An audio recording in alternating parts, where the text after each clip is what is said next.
Alrighty, folks. Gather around and let me tell you about the manananggal, a real charmer of a mythical creature from Filipino folklore. She's often described as a lady who likes to snack on sleeping pregnant women. But here's the twist. During the day, she's all dolled up and looking like a total babe. But come nightfall, she detaches her torso and spreads her massive bat-like wings to fly off into the darkness in search of her next victim. And she doesn't just stop at pregnant ladies. Nope. Sometimes she'll use her good looks to lead astray men and take them to her secret hiding spot where she'll feast on their heart, intestines, and other internal organs all night long. Yikes. If you're ever faced with a manananggal and want to stop her from reattaching her body before sunrise, just sprinkle some salt, ash, or crushed garlic on the remaining half of her body. Easy peasy, right? So keep an eye out for this winged wonder and don't forget the garlic! Okay, so check this out. In German folklore, there's this crazy creature called an Alp. Basically, it's like a vampire, mixed with an incubus. And it wears this dope hat called a Tarncap that gives it all kinds of powers.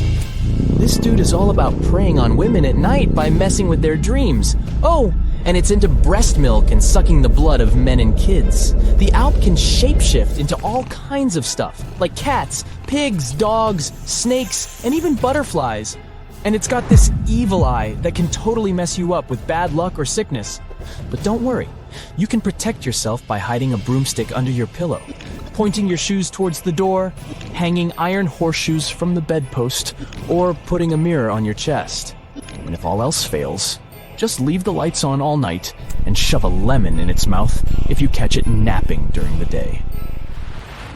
Meet the Pontia Nuk, a spooky ghost from Malay mythology.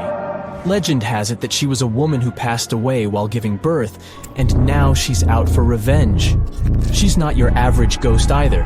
She's got long black hair, sharp fingernails, and a blood-smeared white dress. But watch out, because she's also a master of disguise. She can transform into a beautiful woman to lure in her prey before ripping out their insides. If you're ever out at night and hear the cries of babies or feminine laughter, beware. That could be the Pontia Nuk coming to get you. And if the sounds are quiet, she might be right around the corner. So keep your wits about you, and don't fall for any too-good-to-be-true ladies. Hey, did you know that according to Irish legend, every family has their very own banshee? This banshee lady is supposed to let out a piercing wail or shout when someone in the family is about to kick the bucket. Talk about a not-so-subtle warning, but don't let her eerie cry trick you. This banshee lady is said to be drop-dead gorgeous with long flowing locks and crimson eyes from all her crying. She's also known for wearing a gray shawl over her green threads. Fashionable and spooky? We're into it.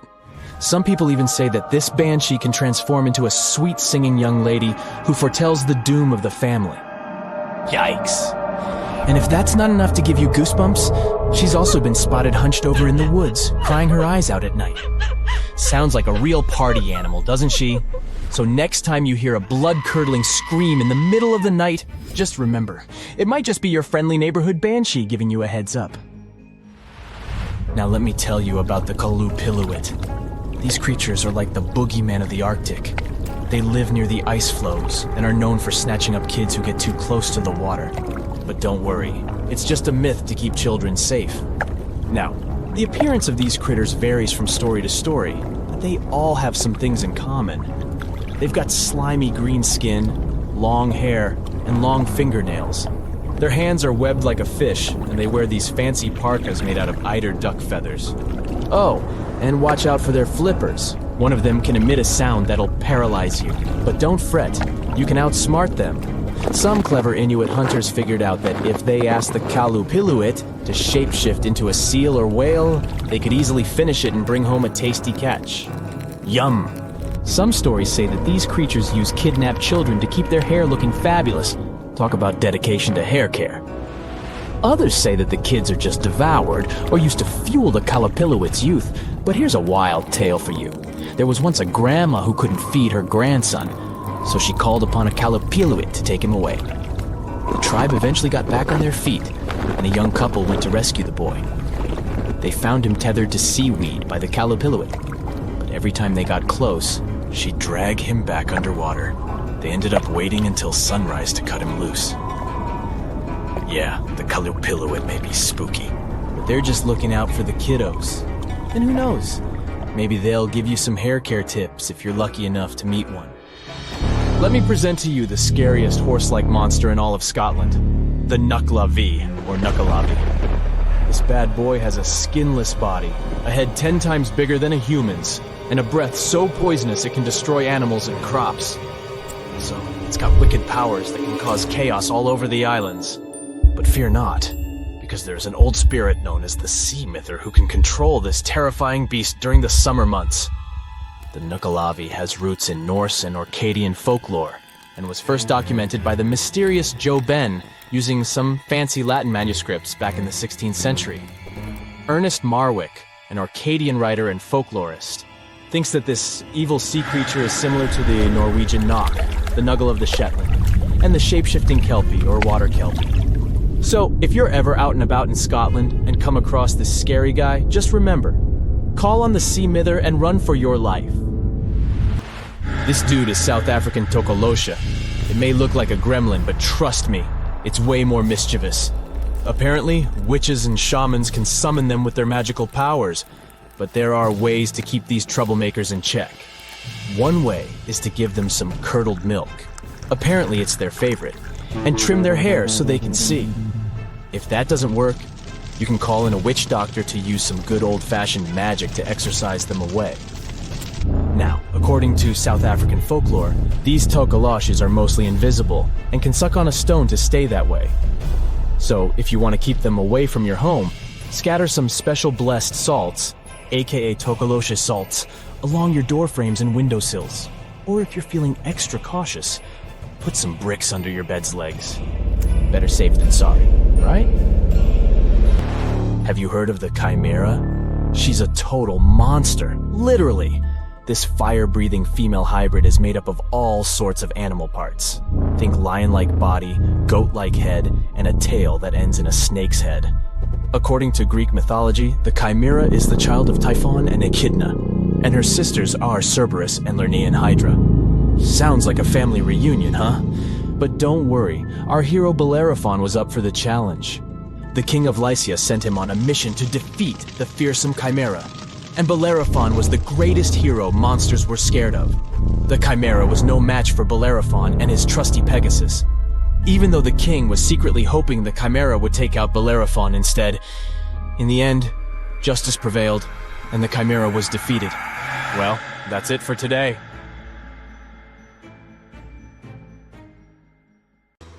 See this place on the map? Yeah, right there.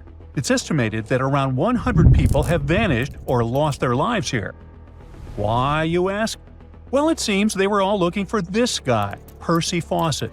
He was a British colonel, famous for his sharp blue eyes, perfectly groomed beard, and signature hat. He looked like a character from Pride and Prejudice, but lived more like Indiana Jones. In fact, this character was inspired by Fawcett's story. But his disappearance in 1925 was more macabre than any movie plot.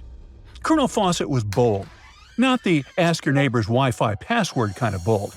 I'm talking full-on, I don't care that much about my life bold. He used to be a soldier in Sri Lanka and even did a secret spy gig in Morocco, but he needed more. So in 1906, Fawcett started exploring parts of Brazil and Bolivia where no one had dared to go before. His mission was to create secret, mind-blowing maps. Okay, that doesn't sound too risky, but trust me, it was. If you want to explore the world nowadays, you just open Google Earth and, well, that's it. No danger, no adrenaline, just maybe one or two creepy street view photos. Ew. But we're talking about the beginning of the 20th century, when satellites, and this weird Google car, didn't exist. Back then, if you wanted to fill in the world map, you actually had to explore the land on foot. So that's how Colonel Fawcett ended up in South America. And he became famous for his expeditions to map out the wild Amazon. He was the first guy to record the locations of waterfalls in that region, for example. But then he got obsessed. Blame it on lack of sleep or whatever sketchy Amazon jungle juice he was sipping, but suddenly he was like, I'll bet there's an ancient advanced city hidden somewhere around here. Spoiler alert, there wasn't. But he was hooked on that idea. Hanging out with native Indians for so long convinced him that large groups could totally thrive in the middle of a massive rainforest. And of course, Fawcett loved a good old adventure story, especially the ones from the 16th and 17th centuries, written by European explorers. In those stories, adventurers claimed they had found huge settlements and fine roadways deep in the heart of Latin America. But Fawcett's all-time favorite story came from a manuscript written in 1753. Back then, adventurers were hunting for precious metals in Brazil when they stumbled upon a ruined city with monumental buildings, roads, and plazas. Oh, and every corner had a Roman-style spire. Naturally, the colonel was all in to find it. Too bad no one told him this manuscript is mostly considered a forgery. Yep, this story is as real as Snow White's. But then, things got weird. The settlement described in that manuscript was supposedly located in the northeast side of Brazil. But now, he's saying there's an advanced civilization in Mato Grosso, which is in a different part of the country. So he decided to name this new place the City of Z. Back in the 1920s, the colonel launched 2 separate expeditions to find it, but both trips failed, as he faced terrible weather, fever, and of course, exhaustion. Now, tell me in the comments, what do you think Fawcett did after 2 failed expeditions? Option A, he quit. Option B, he called his mom. Option C, he tried again because he didn't get the memo that the universe is clearly saying stop. Well, of course, option C is the right answer. This is relentless Fawcett we're talking about. So, 3 years later, the colonel finally gathered enough cash to launch yet another expedition in search of the City of Z. All he needed was a crew of people crazy enough to join him. Famous and experienced explorers were begging to come along. But nope, Fawcett decided to take his son and his best buddy instead. In January 1925, this brave trio set off on their journey. They packed mosquito nets, canned food, and made a promise, "We shall return." Another spoiler alert, they didn't. Uh-oh. The journey kicked off in New Jersey, and then they sailed all the way to Rio de Janeiro, Brazil. There, they stopped to grab some pack animals, like horses, and hired a couple of local guides. Now they were ready to head to the city of Cuiabá. Now keep in mind the distances in Brazil are crazy huge. So this little journey was like traveling from Miami to Chicago on foot. 3 months later, they finally ventured into the jungle for the first time. And that's when the fun really began. The crew faced piranha-infested rivers, an endless maze of thick trees, and the worst part, bugs. The constant annoying zzz of a gazillion mosquitoes wouldn't let them sleep, and Fawcett's best friend's foot got huge from tick bites. But the colonel didn't have time to babysit his friend's princess foot. Oh no, he was too obsessed to take a break. In fact, at some point, he was so far ahead of his companions that he had to camp alone for a night. On May 29th, Fawcett finally came to his senses. There was no City of Z. But did he let that stop him? Not really. He unpacked their gear and sent the local guides back to Cuiabá. But before saying a final goodbye, he asked them to deliver a letter to his wife, saying something like, "Don't worry, hon, our son is well and getting stronger every day." Sure he was. Anyway, after this dramatic farewell, the trio set off into the bush alone. The darkness swallowed the thick forest, and then they were never seen again. Okay, that was intense, so let's fast forward. 2 years later, the newspapers were still speculating whether the trio could still be alive, and Fawcett became a legend, like Bigfoot, but less hairy. One guy said that the colonel had become one of the locals and was living his happily ever after in the jungle. Another guy said he was held prisoner by the Indians, but no one could confirm any of these sightings. It wasn't until 1928 that the British authorities finally thought better late than never and decided to look for Fawcett and his crew. By that time, they were sure their expedition had perished, but they still needed proof. And after days and days of surviving the jungle's worst nightmares, they found, well, nothing. But in a weird way, this mystery inspired more explorers to look for them. It's estimated that about 100 people have passed away in this process, and a few have followed in the explorers' footsteps by disappearing without a trace. So, what really happened to the expedition? Researchers have pointed their fingers at everything under the sun: parasitic infections, starvation, drowning, jaguar attacks, you name it. Some even say Fawcett dove headfirst into mysticism and started an occult community in the jungle. The Brazilian anthropologist Orlando Villas-Boas was probably the one who got the closest to solving this case. Back in the 1950s, he was working with the Kalapalo Indians when they suddenly admitted to, getting rid of Fawcett. They even had bones to prove it. But it turns out a forensic analysis showed that the remains didn't belong to the colonel. So we're back to square one, and nobody knows, to this day, whatever the heck happened to them. Fawcett's quest, as we know it today, is based on some pretty questionable sources. But there is a possibility that he wasn't living in Delulu land after all. Recent discoveries suggest that his idea of a sophisticated jungle city wasn't just pure fantasy. In 2024, a massive ancient city was found in the Amazon, hidden beneath dense vegetation. Evidence suggests it was built around 2,500 years ago, and it was surprisingly advanced, featuring houses and plazas, all connected by an incredible network of roads and canals. But this city was in a forest in Ecuador, not Brazil. So who knows? Maybe the legendary city of Z is still out there. Ooh. In the middle of a dense, foggy forest, you spot glowing red eyes. Suddenly, a strange clicking sound breaks the silence. It's not just in your head. Stretching over 2,000 miles from Newfoundland to central Alabama, the Appalachian Mountains hide terrifying creatures like Bigfoot and the Wampus Cat. You might think they're just myths, but there's actually a chilling explanation behind them. First up, the Mothman. This creature is a superstar in the world of horror stories, but not many people know that its legend actually started in the heart of Appalachia, in Point Pleasant, West Virginia. Back in 1966, two couples were driving when they suddenly came across a human-sized moth, about 7 feet tall, with glowing red eyes. They totally freaked out and sped up, but the strange creature flew and chased after the car, making a screeching sound until it finally disappeared. After this encounter, the group told the police that the creature looked like a tall, muscular man with huge, white wings, but they couldn't see its face because of the hypnotic effect of its eyes. Since then, the Mothman has become a famous urban legend. People swear they've seen similar creatures in other parts of the US, like Chicago and Gallipolis, Ohio. Theories about what people saw range from a balloon with a flashlight tied to it to extraterrestrial beings visiting Earth. But it's also possible that it was just a bird, more specifically, a barred owl. People probably mistook a bird for this creature because the barred owl looks eerie in the dark. It has spooky eyes and makes creepy clicking sounds. Still, these birds aren't huge, so it's strange how they've been mistaken for such a scary monster. Wait, what did people actually see then? The second strange beings are known as the Moon-Eyed People.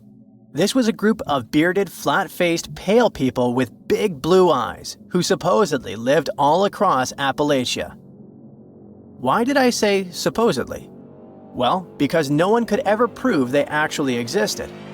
The stories about them were part of the Cherokee folklore, so we don't really know how reliable the information is. Still, their legends creeped out both locals and visitors in Appalachia. The Moon-Eyed People were said to come near a house at night, and people inside would hear them talking. But they were warned not to go outside, and no matter what happened, they couldn't watch them. In the morning, they'd find their corn gathered as if someone had helped them. Or the opposite, fields completely cleared like a whole group of men had been working there and taken all the crops. One of the most famous stories about them involves a mysterious stone wall found at Fort Mountain State Park. It was built between the years 500 and 1500, but no one knows who actually built it. Some people believe it was the Moon-Eyed People's work, and the ruins today are proof they really existed. They might not be delusional though. One theory suggests that the moon-eyed people were actually Welsh people. At the time, they were in Appalachia, mining the mountains, and the Cherokee gave them this nickname because they lived underground and had great night vision. Hey kitty kitty, come here. Oh wait, what's that? According to legends, the Wampus cat is a half-dog, half-cat creature that roams the Appalachians after dark, or just before dawn. And it can run totally upright on 2 legs. So if it comes running after you like a human would, you'd better hide fast and don't look at it. Rumor has it that its yellow eyes can pierce the hearts and souls of anyone unlucky enough to cross its path, driving them to the edge of madness. Okay, that's probably just folklore, but the real-life creature that might be hiding behind these legends isn't much friendlier. The stories describe the Wampus cat as a kind of underwater panther, so some experts believe it sounds a lot like a mountain lion. Apparently, they're really strong swimmers and cross a large lake without much difficulty. Now, let's say you're driving in the Appalachian region at night. Suddenly, you spot an animal in the middle of the road. You slow down and take a closer look. It looks like a deer, but there's something off. Its eyes are too close together, its head is misshapen, its neck is too long, and its legs move in unnatural ways, almost like a puppet on strings. Oh, and even if you honk, this creature won't move. It's definitely not afraid of you. This is the not deer. Although some people have reported sightings as far away as Texas and even Norway, it's definitely an Appalachian myth. One young woman said she was hiking when she spotted a doe. Suddenly, the animal looked right at her, and she noticed that all of its knees were bent backwards. Any direction a deer's knee is supposed to go, the deer's knees did not. Oh my. Anyway, the internet is flooded with people talking about the not deer and its creepy behavior. But the thing is, we can't find a single photo or video that proves it actually exists. So what could it be? One explanation points to sick animals. There's a neurological condition known as CWD that affects different deer species like elk, moose, and even reindeer. It causes the brains of infected animals to degenerate, leading to loss of body functions and abnormal behavior. Since the symptoms match what some people describe as not deer behavior, it makes sense to think this condition could be behind the strange sightings. The last creature on our list, the one and only Bigfoot. You know, that large, hairy, human-like creature that walks upright and roams the dense forest in the US. In the Appalachian Mountains, there have been Bigfoot sightings from the Adirondacks in New York all the way down to the Blue Ridge Mountains in North Georgia. This bizarre figure has haunted our imagination for decades, but scientists believe it could actually be a humble black bear in disguise. It turns out the American black bear is found in many of the same areas where people claim to have spotted Bigfoot. Studies show that for every 1,000 increase in the bear population, there was a 4% increase in Bigfoot sightings. And there are 2 main reasons why the American black bear could be the perfect imposter. The first reason, they're big. Adult males can weigh up to 660 pounds and grow up to 6 feet long. The second reason, while we think they primarily walk on 4 legs, they are perfectly capable of standing upright. In fact, not only are they capable, they do it all the time. They stand up to get a better look at something, sniff the air, or just to appear bigger when they feel threatened. When they do that, they definitely look like a human-like figure. And for those people who aren't used to being around bears, it's easy to mistake them for something more sinister and out of this world. Now, you might be wondering why so many strange sights and creatures are said to live in the Appalachian, and the answer might be linked to the region's age. The process that led to the creation of these mountains has been going on for over 480 million years, which means they're older than Saturn's rings, for example. Over all this time, the region has gone through some drastic changes in its composition. creating a huge number of ecological niches with varying elevations, slopes, aspects, temperatures, and rainfall. And according to experts, the reason the region is so full of bizarre legends isn't just because the mountains are old, but because they still look old. Since a large part of Appalachia is basically untouched by humans, much of that ancient biodiversity is still around and seems unknown to us.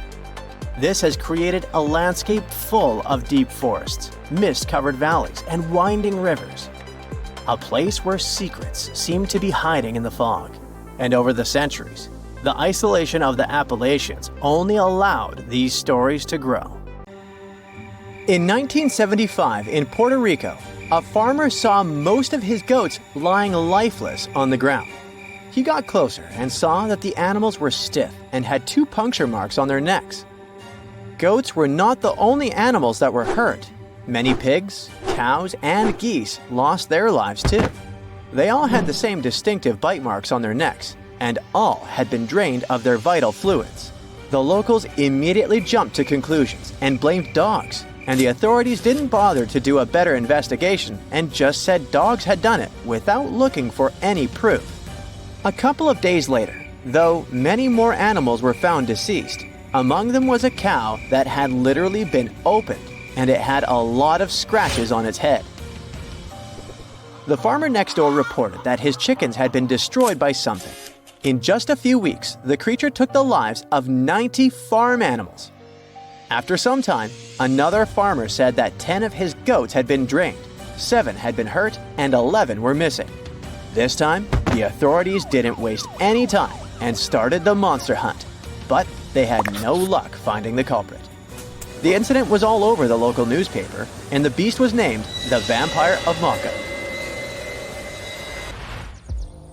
The incident caught the attention of the Agricultural Commission, and scientist Juan Rivera was tasked to solve this otherworldly mystery. His first suspect was a Puerto Rican boa. This non-venomous snake can grow to be a little over 6 feet. Still, its diet consists of only small prey. It's also very shy of humans and other animals. It avoids bigger creatures at all costs. You're more likely to see fish climbing trees than this boa taking down a whole cow. Near the crime scene, a large cave was discovered, and we all know that weird creatures like living in dark, cold caves. In the cave, they found some crazy-looking bats. As we've seen in movies, bats can turn into vampires, so they must be the culprit. But no, bats were as innocent as they could be. Their favorite food wasn't cows or goats, it was figs. They were peaceful fruit-eating bats that didn't care about animals. Again, the researcher hit a wall. Suddenly, all the terror stopped in July 1975. It seemed like the creature had vanished into thin air, but not for long. 2 decades later, 62 miles from the previous site, more animals were found. A local vet examined them. He was terrified to discover that every animal had 2 precisely cut holes like he had never seen before. The animals were anemic and looked like they'd passed away recently. By the looks of it, the creature's favorite food was goats, and that's how it got the infamous name we all heard of, chupacabra, which means the goat sucker. Dogs, chickens, rabbits, and other animals were not off the menu. In short time, the chupacabra took 1,000 farm animals. Now, this animal had a name, but people still had zero idea about what the chupacabra looked like, which was terrifying. In Canovanas, Madeline and her mother reported seeing a weird creature that could have been the chupacabra. They said it had been walking on 2 legs like a human and resembled a kangaroo. They mentioned that the monster also had spikes on the back, no ears, large dark eyes, and 2 holes for a nose. It had 2 arms with 3 fingers. The chupacabra seemed to like Madeline's house because her husband and his coworker found it in the garage. They tried to capture it, but didn't succeed. Madeline later drew a detailed sketch of it. Many people saw the sketch and reported seeing a similar creature. They claimed it had strong legs and wings and smelled like sulfur. Take all these descriptions with a grain of salt. If they'd been true, they would have been all over the news. But still, keep in mind these descriptions. They will be important later in the story. In 1976, on some talk show, they talked about the chupacabra, and the show quickly went viral. Soon, people started reporting having seen a similar creature in Florida and Mexico. Many said that the stories were like a unicorn rodeo. They were totally made up. In Mexico, two skeptical inquiries, Patricia and Mario, laid traps around those farms where the chupacabra had allegedly been seen. They caught some animals in their traps, but no sign of the goat sucker. They only captured wild dogs.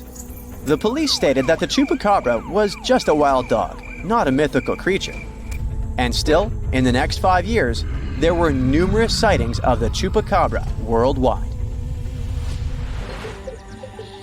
On the 13th of August of the year 2000, a farmer from Nicaragua found 25 of his sheep and 35 of his neighbor's sheep hurt. So he decided to take the matter into his own hands. One night, he was patiently waiting in the pitch-black night for the creature to appear. Suddenly, from the corner of his eye, he saw something and managed to hit it. The creature passed away. Finally, they had proof that the chupacabra was not just a fairy tale. It was a big thing. Later, the chupacabra was examined by a vet. The vet was shocked because he had no idea what the creature was. Remember Madeleine's description? Well, the vet described the animal differently, but his story turned out to be more plausible. This chupacabra had large teeth, giant claws, greenish eyes, bat-like skin, and a crest sticking out of its back. The vet concluded that the animal was some kind of hybrid. They thought it was a cross between a wolf and a crocodile, but it sounds like an exaggeration and is hard to believe. We all know that such a mix is impossible. They did some tests on the body at the university in Nicaragua, and the results didn't quite deliver what they had expected. The animal was a wild dog with mange. Mange is an itchy skin disease that causes dogs to lose their hair. It's also highly contagious. When a dog has mange, their skin becomes scaly and wrinkled. When they returned the body, the farmer noticed it wasn't his chupacabra. 7 years later, another body was found in Texas. Phyllis Cannon returned to her farm and noticed that some of her chickens had passed away. All seemed to be anemic. Later, she saw coyote-looking creatures that didn't have any hair. More of her animals were harmed, so she had to set up cameras on her farm. But unfortunately, like always, she didn't manage to record anything.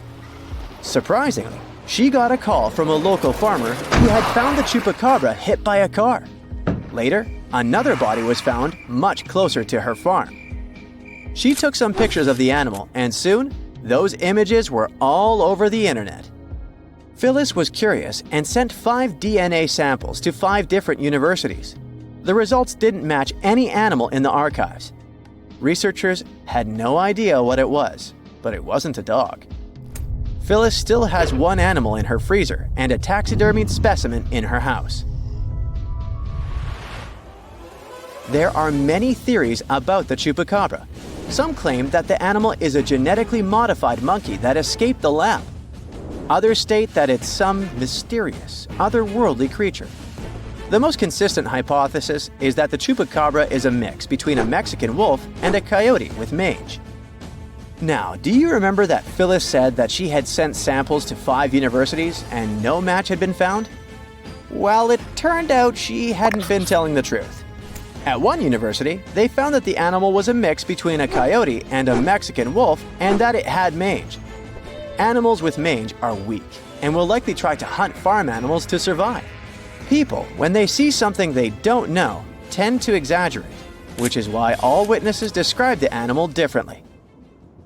They look like they come from your worst nightmares. There's no evidence they exist, but all the scary stories about them still sometimes sound so real, passed down from generation to generation. Which one is your favorite? The first creature that probably comes to your mind is Bigfoot, a giant creature that reminds you of an ape and allegedly leaves extremely large footprints and other traces that make people in the area of the Pacific Northwest wonder if it's really there. It's so popular, other similar beasts got their own legends too. like the Mogollon Monster, something people also call the Arizona Bigfoot. Reported along the Mogollon Rim, this mysterious creature is 7 feet tall and has big red eyes. Stories say its body is covered with long reddish-brown or black hair, besides its face, chest, feet, and hands. It mimics coyotes, birds, and other wildlife, emitting strange whistle sounds at the same time. The creature tends to explore campsites when it gets dark. It builds nests out of twigs, pine needles, and leaves. And if you're in that area and someone is throwing stones from locations you can't see, yep, Mogollon Monster. This creature is omnivorous, which means it eats both plants and animals. And it prefers to wander at night, lurking for innocent prey lost in the woods. Urayuli, a 10-foot mythical creature people say hides in the southwestern woodland parts of Alaska. It's a hulking giant beast known for its extremely long limbs. Legends say their lanky arms are so long they reach their ankles. The creature is covered in a thick coat of hair. The only thing you can see on its face, not covered in the hair, is the creature's eerily luminescent eyes. The legend says Urayuli use their glowing eyes to hypnotize their prey. But not us, since stories say they prefer to catch deer. And they're known to be kind towards humans. And some claim the Urayuli are actually just a type of Bigfoot. Wendigo. This terrifying creature is said to be hiding across the northern forests of Canada and the United States, always looking if there's some lost wanderer. The story says the Wendigo used to be a lost hunter. The freezing winters transformed him into a fierce 15-foot-tall beast with desiccated skin tightly pulled over its large, pointy bones. Stories about this creature showed up in the 20th century, and people say the beast still roams around the forest in long, cold winters, constantly looking for lost people he could grab from the darkness. Lake Worth Monster. This scary creature that's part man, part goat is also called the Island Monster. This 7-foot-tall monster is so strong it could hurl car tires like they were just plastic toys. In a worst nightmare scenario, it could appear in the darkness, sailing from the treetops and fiercely landing with full force on the hood of passing cars. That's how the first people who reported its existence described it. Lake Worth is located west of Dallas and east of Fort Worth. There's a landmass in the middle of this mystical lake known as Greer Island. The legend says that's where this scary monster, also known as Fort Worth's answer to Bigfoot, roams. And that's where some skeptics and thrill seekers still go, wandering around and trying to discover if the legend is true. Lurking in the darkness with its scary red eyes, meet the Mothman, a humanoid beast reportedly seen in the 1960s in Point Pleasant in West Virginia. On one cold night in November of 1966, 2 young couples reported to the police that they saw a big gray creature with glowing red eyes. It looked like a flying man with wings around 10 feet wide. During the next couple of days, more and more people said they saw the same thing.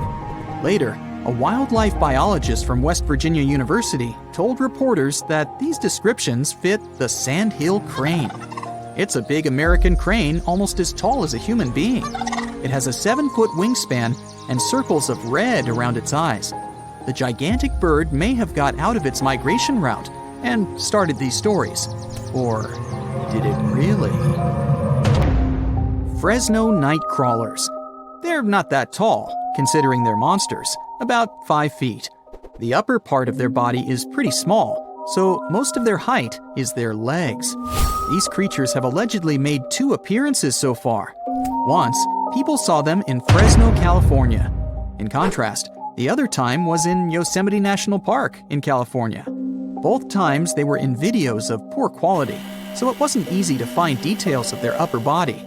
But the creature is considered thin and white with no arms. At least, we can't see them. It also has pretty short and stilt-like feet. Have you heard of the slide rock bolter? It's said to be hiding somewhere in the mountains of Colorado. To be precise, in Lizard Head Mountain, only a stone's throw southwest from Telluride. It's some sort of leviathan that lives on the land. This mountain whale carefully observes its surroundings with beady eyes while chilling atop Lizard Head. It hangs from the peak while its split, clawed tail faces its body downward. If anything steps into its territory, the beast lifts its malign fluke immediately and bolts down the mountainside. With its jaw full of razor-sharp teeth wide open, it gobbles whatever or whoever is in front of it, including miners, lost tourists, and loggers. It sweeps through trees and destroys all natural life that's been in its path for more than 100 years. Or at least that's what the legend says. Wow, that's the scariest one for me so far. Altamaha. Somewhere in southeastern Georgia, close to the mouth of the Altamaha River, there's a hissing sea monster hiding. It's one of the biggest rivers in Georgia that empties into the Atlantic Ocean, and the entire area that surrounds the river is full of small islands, canals, dikes, ponds, acres of marshes, and old rice fields. Perfect for such a monster to hide, don't you think? The story says this unusual cryptid has a sturgeon-like body, including a bony ridge on its top. Due to its front flippers, the creature swims like a dolphin. His snout reminds me of a crocodile. His teeth are large and sharp, whereas his eyes are big and protruding. The beast is green or gray with a white-yellowish underbelly and is up to 30 feet long. There's no physical evidence the Altamaha really lives there, but the legends date back centuries when people started talking about an enormous snake-like beast that hissed and bellowed. Loch Ness Monster, or how many like to call it, Nessie. This myth dates back from old times, all the way to a group of people that lived in ancient Scotland known as the Picts. The legend started to grow in the 1930s. Back then, a road near Loch Ness was finished, offering a nice view of the lake without bigger obstacles. And in April of 1933, a couple noticed there was a large animal. They compared it to a prehistoric monster or dragon. Most people imagine it as a plesiosaur, which is basically a marine dinosaur. The beast quickly crossed the couple's car's path and then disappeared below the water's surface. Later that year, some researchers even found big footprints. They believed they were from a pretty soft-footed solid creature around 20 feet long. Later, some determined the tracks were the same as the ones that a hippopotamus leaves. Plus, scientists said the lake wasn't that nutrient-rich for such a large predator. There are not enough animals to support such a beast at the top of the food chain. But the legend about a giant mythological creature has moved on and still makes people across the world wonder if there's really something hiding deep down in the dark, murky waters of Loch Ness. For some of us, the word Bunny Man may sound like a cute and cuddly character from a book. But for some people from Northern Virginia, it's the source of a terrifying urban legend. The story goes that if you go near a certain bridge in Clifton on a certain night of the year, you could meet your doom at the hands of the Bunny Man. Unless you whack him upside the head with a big carrot, maybe. Anyway, one story behind this urban piece of folklore starts with a man named Douglas Griffin. It's said that he had been admitted to an asylum, but managed to escape back in 1904. The bus that was transporting him and some of his fellow patients had an accident. Most of the patients were found after the crash, apart from him. It was as if he'd vanished into thin air. Weeks later, strange clues started appearing in the woods.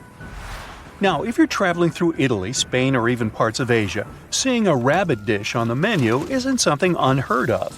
But if you see clues that a man is munching on bunnies on a field in Northern Virginia, now that's a bit creepy.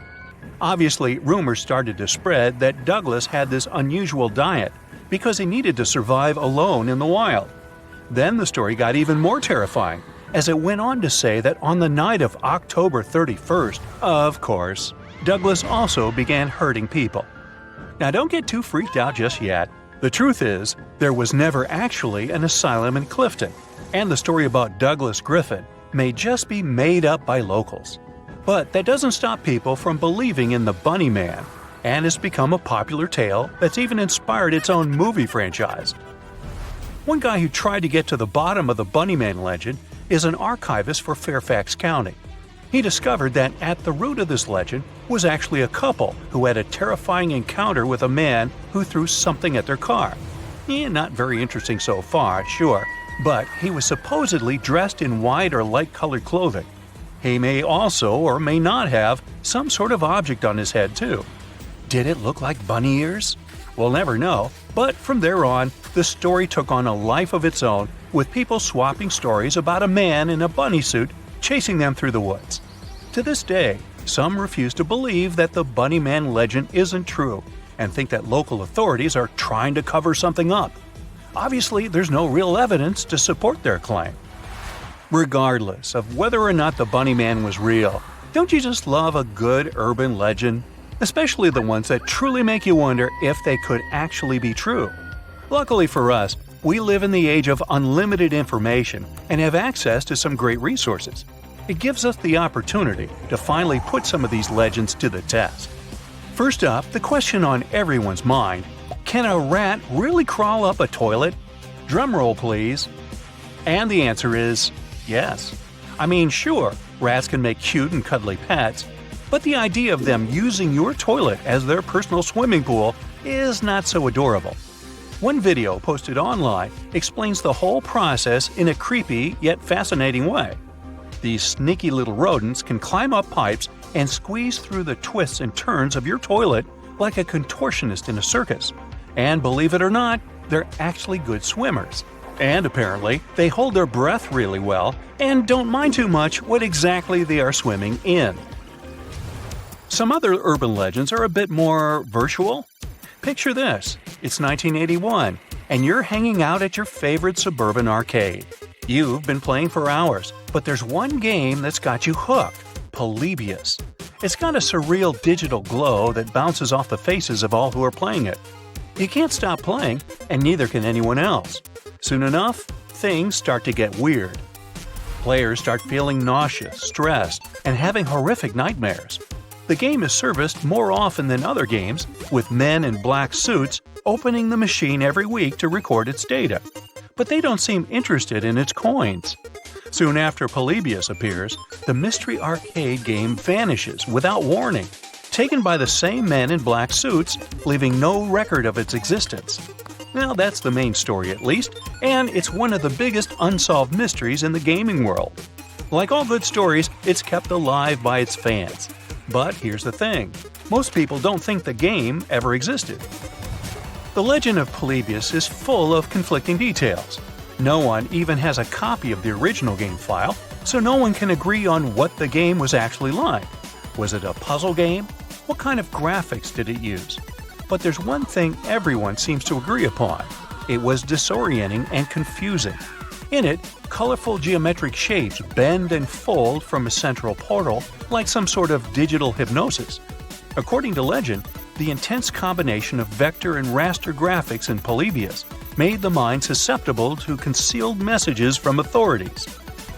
While the details of the game are ambiguous, its story does have some roots in real events. Back in the 80s, some say there was a game called Tempest that made some players feel a little queasy. Okay, maybe queasy is an understatement.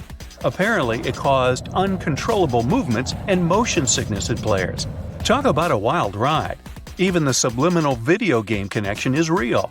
Some official agencies do use video games to train their personnel. Combine all of that with the short-lived 1985 game Polyplay, an 8-game arcade cabinet that was recalled, possibly for copyright reasons, and you have a pretty solid foundation for a massive fraud. Oops, urban legend. If you think about it, even the name Polybius itself could have been a misunderstood version of Polyplay. I think I would file this under horsepucky. Now let's travel to Europe for a bit of this next might be a real urban legend. The mystery figure that roamed a local forest in Switzerland was the source of a really intriguing story.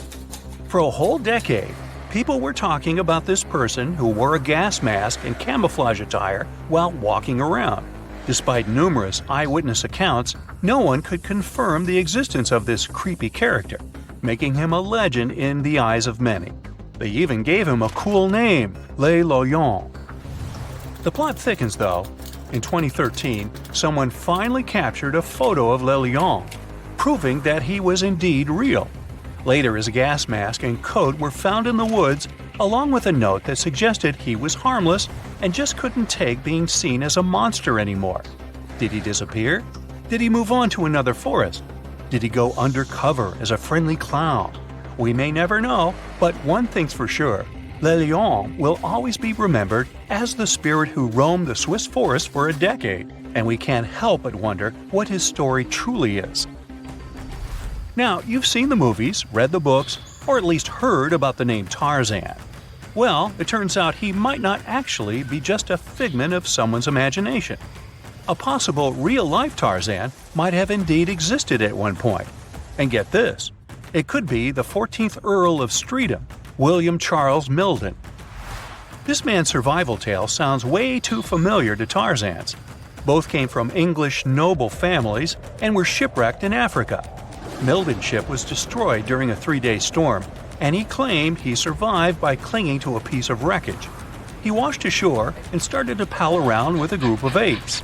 He remembered saying of that time in his life, "For some strange reason, I was not afraid of these strange creatures.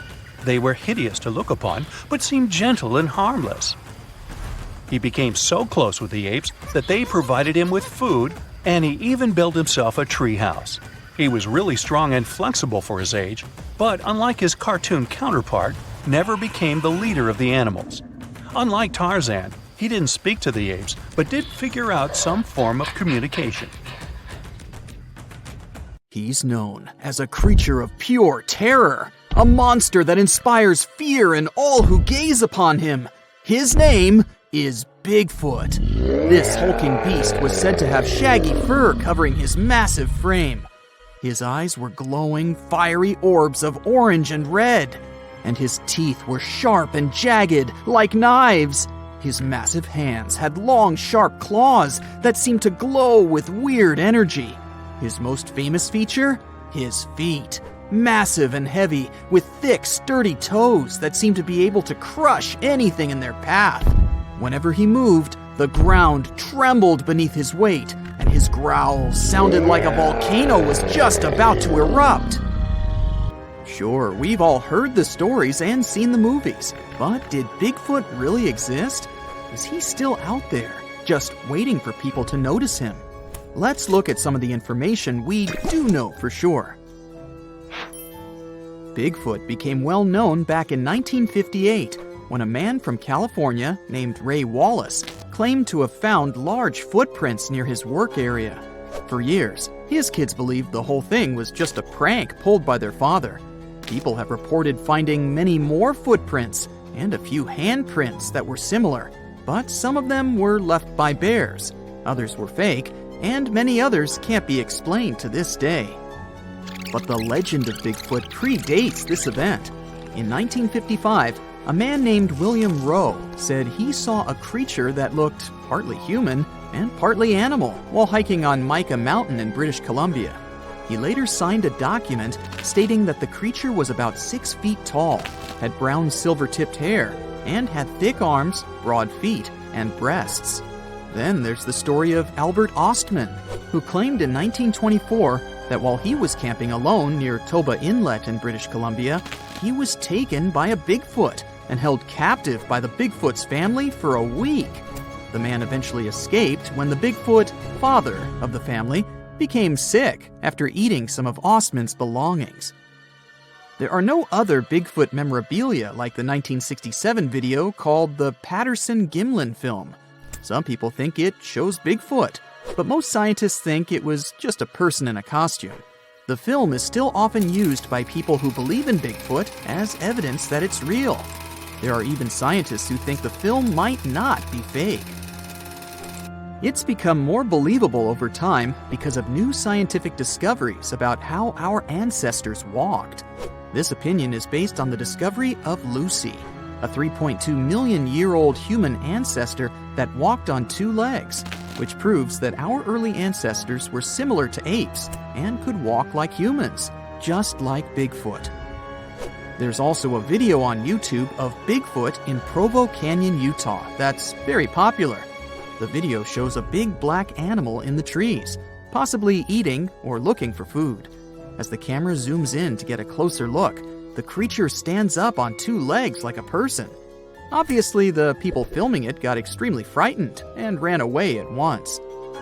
The video was posted in 2012 and has been watched more than 7.6 million times. The people who made the video were not really looking for Bigfoot. They were simply camping and wanted to see some deer. They initially thought that they saw a bear until the huge creature stood up and looked straight at them. They ran to their car and left their tent and stuff behind. Their belongings are most likely still there. Skunk apes are said to be a species of Bigfoot-like creatures that people think live in swamps in the southern United States. In 2013, a video was posted on YouTube showing a potential skunk ape in a swamp in Mississippi. The creature in the video appears to be very strong and has short, broad shoulders, a small head, and long legs. Some believe the video is real, but others think it's a hoax because the camera often moves around quickly or the person filming runs away just when the creature is about to be seen clearly. This makes it hard for skeptics to believe in the existence of Bigfoot, and they've continuously asked for more evidence, like pieces of Bigfoot bones. This is probably the reason why two men claimed that they had found a frozen Bigfoot while hiking in Georgia. But what they had found turned out to be nothing more than a gorilla suit. They didn't back down, though. One of the men also later claimed to have injured and captured another Bigfoot in Texas in 2012, and even charged people to see it. But later he admitted it was fake too. In reality, we have no physical evidence that this creature exists or ever existed. Whenever people claim they have proof that Bigfoot exists, scientists usually find that the evidence is actually from well-known animals or humans. For example, in 2014, a group of researchers examined 36 hairs that were believed to belong to Bigfoot. Almost all of the hairs turned out to be from animals, such as cows, raccoons, and deer, as well as from humans. They did find something surprising, though. Two of the hairs were similar to those of an extinct type of polar bear. Scientists concluded that these hairs could have come from a new type of bear, or a mix of different bear species. But they were definitely from a bear, not a primate like Bigfoot. Another possible theory that could explain these Bigfoot sightings is that the noticed creatures are, in fact, chimpanzees, gorillas, or orangutans. This idea is often mentioned in connection to skunk apes because some people believe that the hot and humid climate in the southeastern U.S. could let this species thrive there. Sure, Bigfoot might be entirely made up, but it may not be on purpose. Our brain has a lot to do with it too, all because of a little thing called pareidolia. This is the tendency to see patterns or familiar objects in random or ambiguous things, such as seeing faces in clouds or animals in inanimate objects. It's a psychological phenomenon that can lead people to perceive things that are not actually there. We might be tricked by our brains into thinking we've seen Bigfoot, because we tend to spot human-like shapes in our environment. This often happens with blurry photos or videos of the supposed Bigfoot. Other people believe that Bigfoot is a type of ape that used to live in Southeast Asia and is now extinct. These people think that Bigfoot may have come to America by a land bridge that used to connect Siberia and Alaska during the last ice age. However, there's no evidence of this ape in America, and we don't know much about how it moved because scientists only have the fossils of its jaw and teeth to study. Some specialists believe this ape might have walked on two legs, but others say it walked on all fours because it was so big. Some scientists believe that Bigfoot could be an extinct species called Paranthropus, which used to have a skull similar to that of a gorilla. It walked on two legs. However, the Paranthropus fossils have only been found in Africa, so there's no reasonable explanation for the Bigfoot sightings in America. Others believe that Bigfoot could be related to the Gigantopithecus, a type of ape that lived millions of years ago. Some people have even suggested that Bigfoot could be the missing link between apes and humans, but this idea is not supported by scientific evidence. There are theories that claim that Bigfoot was actually a Neanderthal. We do know for sure that Neanderthals are extinct because there are no known living individuals of this species. All evidence suggests that Neanderthals became extinct around 40,000 years ago, and there have been no confirmed sightings or discoveries of Neanderthals since then. Also, no remains of these species have ever been found in the Americas. Welcome to the spooktacular tale of the John Lawson House in New Hamburg, just 80 miles north of New York City. This 150-year-old home is known for its creepy mannequins that used to magically change outfits and poses on the front porch. Some say these mannequins were haunted by spirits from tragic events that happened nearby in the 19th century. Back in the day, the Lawson family built this historic home in a bustling Riverport village. Tragedy struck when a train accident and a destructive fire occurred near the house in the 1870s, causing chaos and taking many lives. The mysterious mannequins appeared without explanation, dressed in old-timey clothes and accessories. The homeowner was unknown when that creepy stuff was first noticed.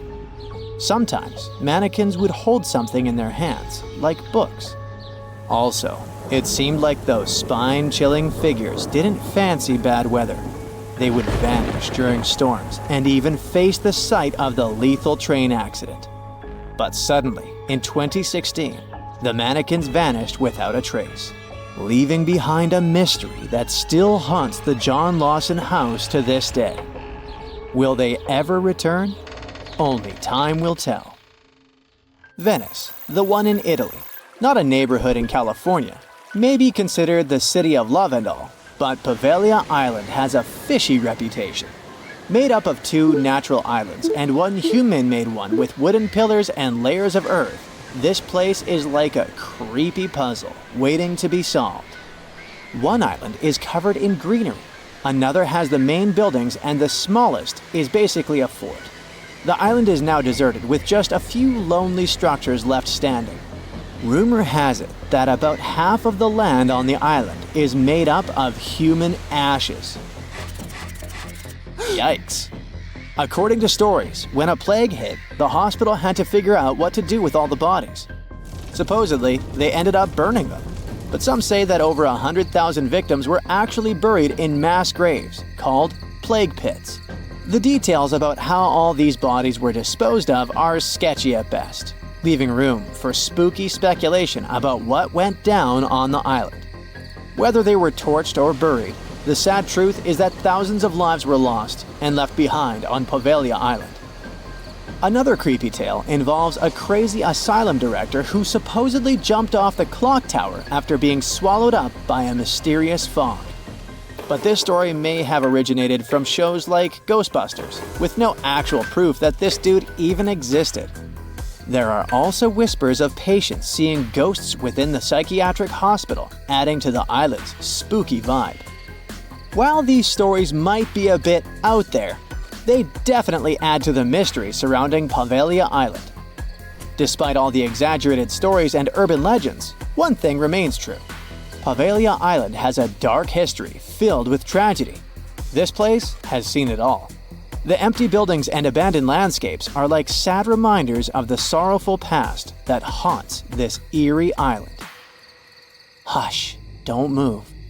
We're in the clearing in Hoia Baciu, Transylvania, which has a funky reputation for being one of the creepiest places in the world. The trees there wouldn't grow in a clearing that has a perfect oval shape. Soil scientists have been unable to explain this anomaly. The area attracts a variety of people, from Romanian witches to sword-wielding Americans attempting to cleanse the forest through yoga. Hoia Baciu gained international attention in 1968 when someone captured a photograph of a mysterious flying object hovering over the clearing. Some people are sure those must have been guests from another planet. This event, along with the alleged paranormal occurrences reported by visitors, has added to the forest's enigmatic reputation. Local guides also share other anecdotes linked to this forest. For example, some time ago, a group of 60 people from Bucharest attempted to open a gate into another dimension there. If a paranormal forest doesn't send shivers down your spine, maybe this place will. Yep, there's a whole settlement at the bottom of Lake Lanier, Georgia's biggest lake, and it's filled with a secret American horror story.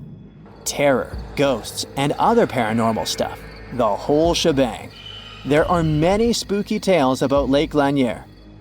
Fishermen have reported seeing ghostly kayaks, and stories circulate about women with no hands haunting the Jerry D. Jackson Bridge. Plus, the lake has a dark side, with over 500 demises since it was created and more than 200 since 1994. People talk about good swimmers getting snatched under the water, mysterious boating accidents, and vehicles crashing into the lake for no reason. Locals will straight up tell you, don't go to Lake Lanier. And with the lake stats, it's hard to argue. Some say the lake is cursed, but it's up to you to decide. The Poison Garden is a misleading, beautiful place where danger lurks behind every leaf. It's tucked away behind spooky black gates at the Alnwick Garden. There, you'll discover a collection of over 100 plants that are not just toxic, but downright lethal. If you don't have to worry about accidentally poisoning yourself, just keep your hands to yourself. No sniffing or nibbling allowed. Venture through ivy-covered tunnels and fiery-shaped beds as you dive into the history of poison and hear some thrilling tales of infamous cases. Prepare to meet some dangerous flora like Laburnum atropa belladonna, and even the infamous Jimpy Jimpy plant that's rumored to be able to hurt you as nothing else. By the way, there are many wild stories about this dreaded plant. Some are a bit exaggerated, like the one about using the leaves as toilet paper. Ouch. But others are no joke, like horses getting stung and going bonkers.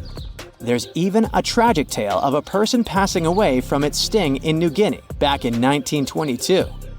So come on, take the plunge in the Poison Garden if you dare. Just remember to steer clear of any plants that could lead to a seriously bad day. You're having your vacation in Finland, the happiest country in the world. You rent a car and drive to see the lakes. What could go wrong?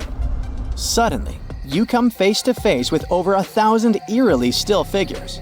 These guys are dressed to impress in colorful outfits, but there's something off about them. Their heads are featureless, their bodies wooden, and they all seem to be staring in the same direction. It's like they were playing a giant game of freeze tag, but nobody remembered to yell, "Tag, you're it." These silent sentinels are known as the Silent People, and they've been scaring people since 1988. They're the brainchild of dancer and choreographer Reijo Kila. Originally hanging out in Lasila near Helsinki, they've traveled around a bit before settling in their current spot on the side of the road. Why did they move? Maybe they were tired of big city traffic and wanted a quieter place to chill. No one really knows what these peat-headed, straw-haired guys are all about. Some folks find them creepy, like they're watching your every move. Others think they're kinda sad, like a group of friends waiting for a bus that never comes. But hey, that's art for you. Open to interpretation and open to jokes about scarecrows having better fashion sense than most humans. Bonus here, there's a cafe with traditional Finnish crepes, so you may get scared there, but not hungry. In Australia's far north, there's a spooky granite mountain known as the Bermuda Triangle. Black Mountain, also known as Kalka Jaka by the indigenous owners, has been the backdrop for some seriously strange disappearances dating back to 1800s. It's pretty close to Cooktown, so it has some legendary tales attached to it. They say Black Mountain was once a fierce battlefield for opposing ancestral clans. The whole place is littered with massive granite boulders stacked in a chaotic manner, where explorers, horses, and cattle seemingly vanished into thin air. For many years, people were scared by the bad reputation of this place until recent research shed some light on the dark mystery of Black Mountain, leaving no room for further speculation. Turns out, the reason for the disappearances may not be as supernatural as we thought. Lack of swimming skills, crocodiles, or just some good old-fashioned tomfoolery could have been the real culprits. In the late 17th and early 18th centuries, Europe was infested by vampires. The situation got so wild that authorities stepped in, and even military officers investigated these creepy cases. And their conclusion was clear. Yep, vampires are definitely real. Now, we're talking about a long time before Dracula showed up in books and movies. Back then, people genuinely believed those who had passed could rise and drain the living of their blood. Tragically, their victims would not survive the encounter. But vampires didn't stay at rest. Instead, they continued walking, interacting among the living and infesting villages. These beliefs spread rapidly, causing panic across regions. It all kicked off in Eastern Europe, specifically Serbia. Villagers started panicking after mysterious passings occurred one after another. Take the story of Petar Blagojevic, a Serbian peasant who passed in 1725. Shortly after his burial, villagers claimed that Petar returned, knocking on doors and asking for shoes or food. Sounds harmless, right? Well, not really. Within days, those villagers began mysteriously passing away too. 9 people perished in total. Everyone freaked out, insisting Petar was responsible, as if he managed somehow to come back from the grave at night to feast on the living. Eventually, authorities dug up Petar's body to see what was going on. They wanted to check if there were any signs that he was still alive. So they looked closely at his hair, beard, and nails to see if they had grown. And they actually had. In fact, there was no sign of decomposition at all. His body looked fresh. Then they found something even weirder. There was some blood around his mouth. And that was enough for people to say, "See, he's definitely a vampire." Then came Arnold Paoli, arguably the most infamous vampire of them all. He was a soldier who lost his life after falling off a hay wagon and breaking his neck. But there was something strange about it. Before that tragic event, Paoli claimed he had been bitten by a vampire once. Luckily, he said he cured himself by eating soil from the vampire's grave and smearing himself with its blood. Sorry, not exactly dinner table talk, eh?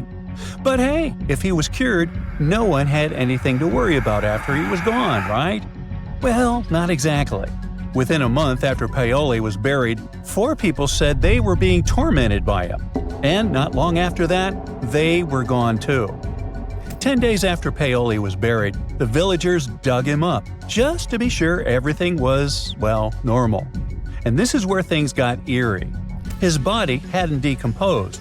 His hair, nails, and beard had all grown longer, and fresh blood was dripping from his mouth. Remind you of someone? Yep, our guy Peter. But in Paoli's case, it was more disturbing. The blood wasn't just coming from his mouth. It was pouring from his eyes, nose, and ears. His shirt, his coffin, everything was completely soaked in red. Now, terrified, the villagers drove a stake through his heart and burned his body.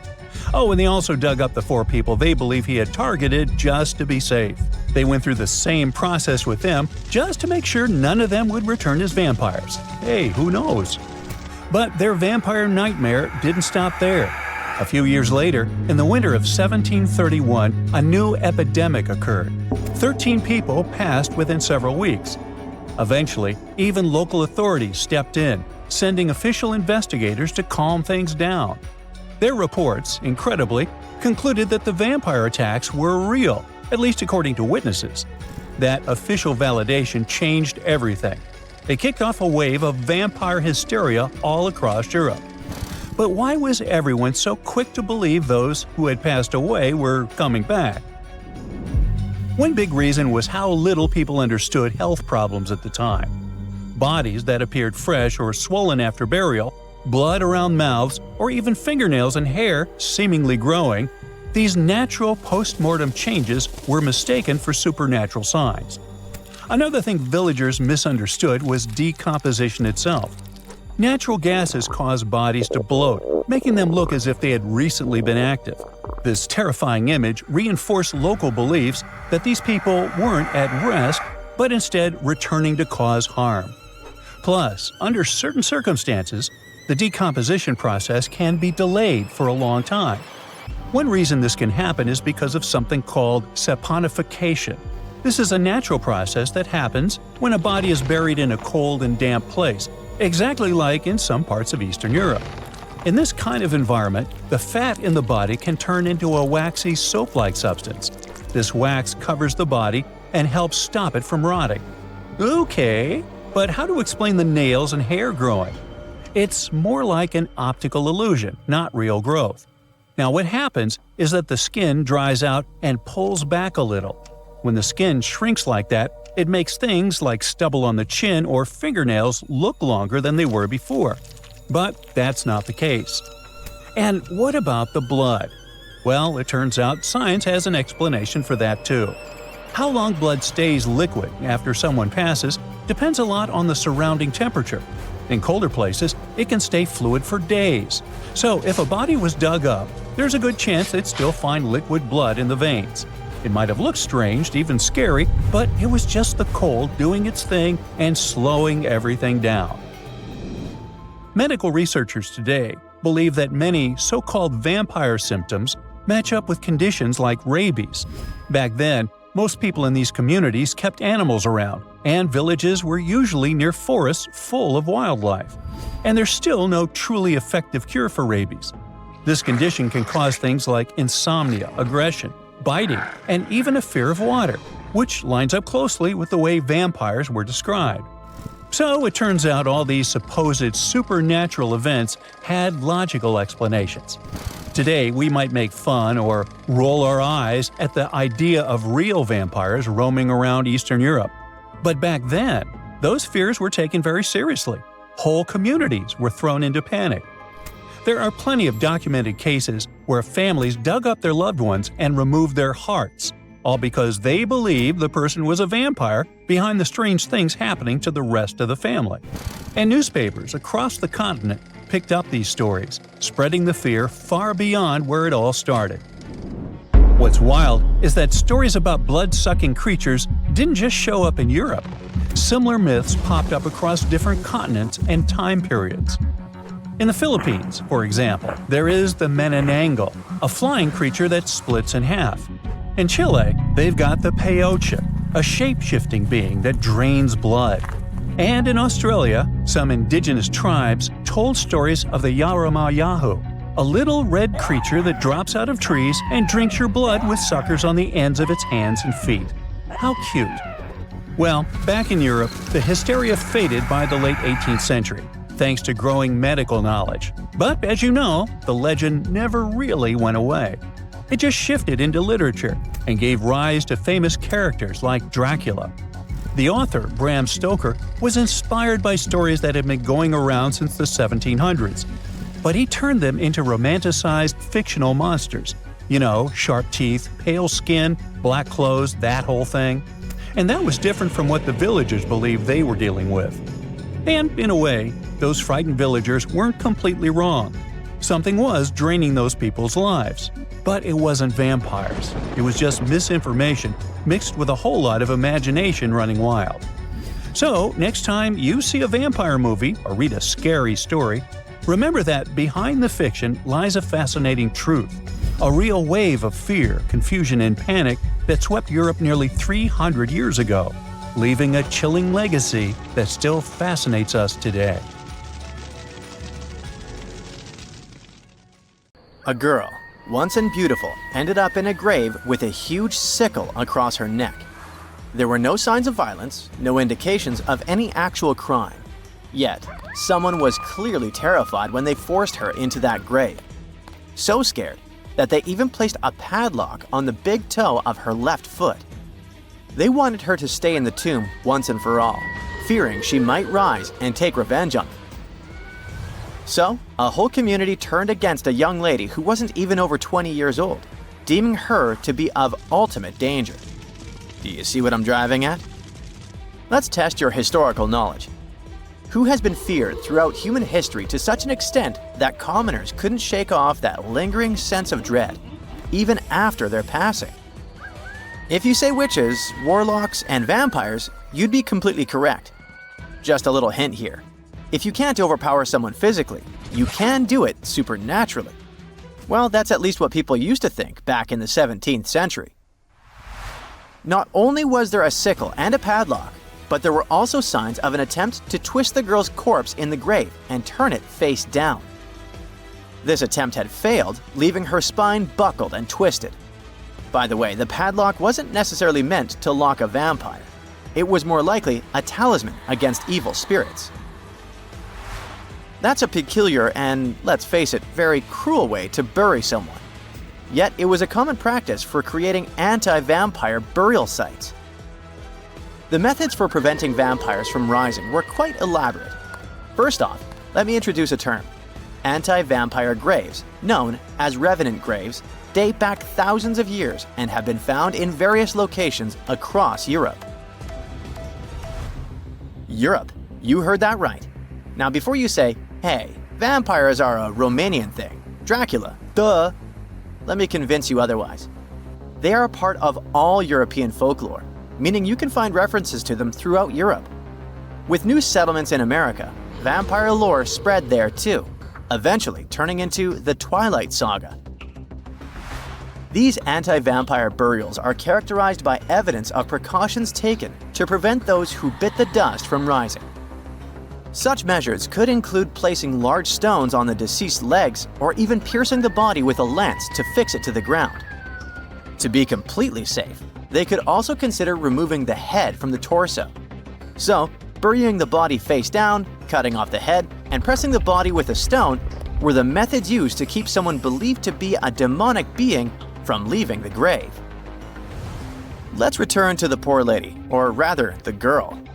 A couple of archaeologists, Dariusz Poliński and his partner, Magna Durodzka, who happened to be partners in both crime and life, stumbled upon her grave. Strangely, all of her 206 bones remained untouched. Yet no gravestone, no name, nothing. Just a lonely grave on a hill in northern Poland.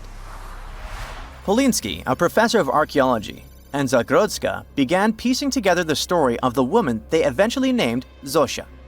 Carbon dating suggested she had been about 18 years old and had passed away about 350 years ago during a chaotic time in Poland's history.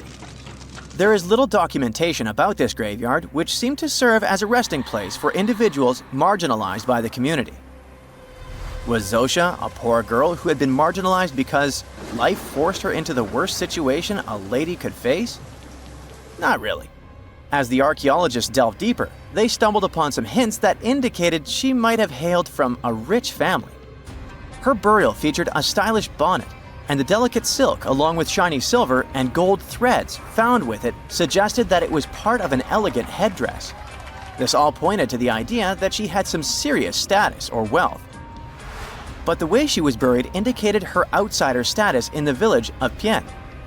Perhaps her presence there was unwanted, hence the idea of her being a vampire, backed up by the manner in which she was forced into the grave and held there. By analyzing the structure of her skull and extricating DNA from her skeleton, scientists created a reconstruction of what her face might have looked like. The specialists meticulously reshaped Zosia's likeness using modeling clay on a 3D printed model of her skull, which proved to be a deeply moving experience. They remarked that while they often worked on face reconstructions, in this case, they also sought to restore her dignity. Utilizing these three methods, the team reconstructed Zosia's 400-year-old face, revealing the human story buried beneath supernatural beliefs. It's ironic, isn't it? First, people tried their hardest to make the world forget her face and prevent her from ever coming back. 400 years later, people did everything they could to bring her back to life. Her picture now is all over the internet, yet we will never see the faces of those who buried her. Alas, this reconstruction project only allows viewers to visually connect with Zosia, but her true story remains a mystery. But what we know for sure is that people who were deemed vampires were badly discriminated against, to say the least. Rumor had it that hungry vampires would even steal people to quench their thirst. Let's use math to prove this rumor wrong and prove that Zosia wasn't one of them. Back in the year 1600, there were only 537 million people worldwide. Yeah, this data may not be very accurate, but it's pretty close to reality. A physicist, Kostas Eftimiou, calculated that if a vampire had been drinking one person's blood each month, humanity would have faced extinction within a few years. Starting with one vampire and a population of 537 million in 1600, this math shows we'd have no humans left by July 1602. But here we are now. Well, while placing a stone on a corpse to make sure the vampire doesn't rise may be something new to you, there are also a bunch of stereotypical things associated with these creatures that you definitely know, such as garlic and mirrors. Funnily enough, even though it's all based on a bunch of superstitions, there's pretty good logic behind the garlic thing.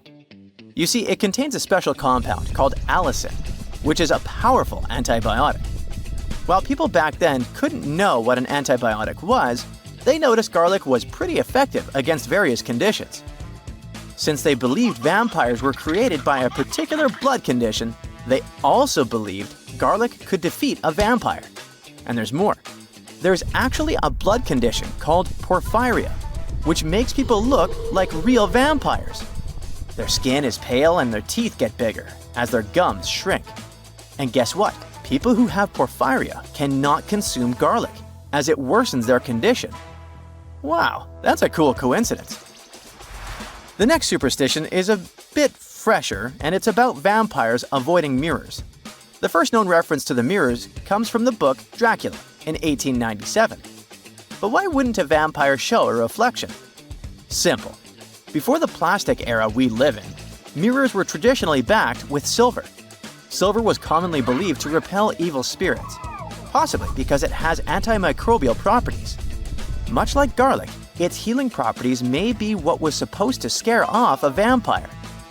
Another reason why suspected vampires may have avoided mirrors is the changes to their appearance from conditions commonly confused with vampirism, like porphyria and rabies.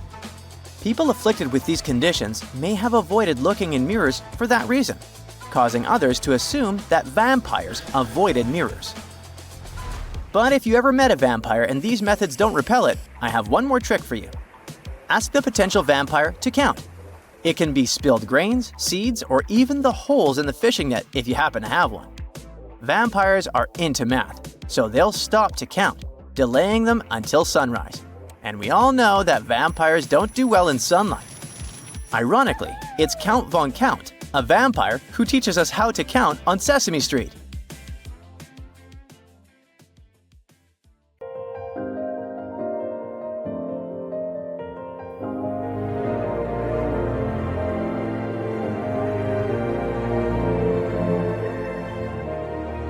Welcome to Nome, a small town located in the south of Seward Peninsula on the west coast of Alaska.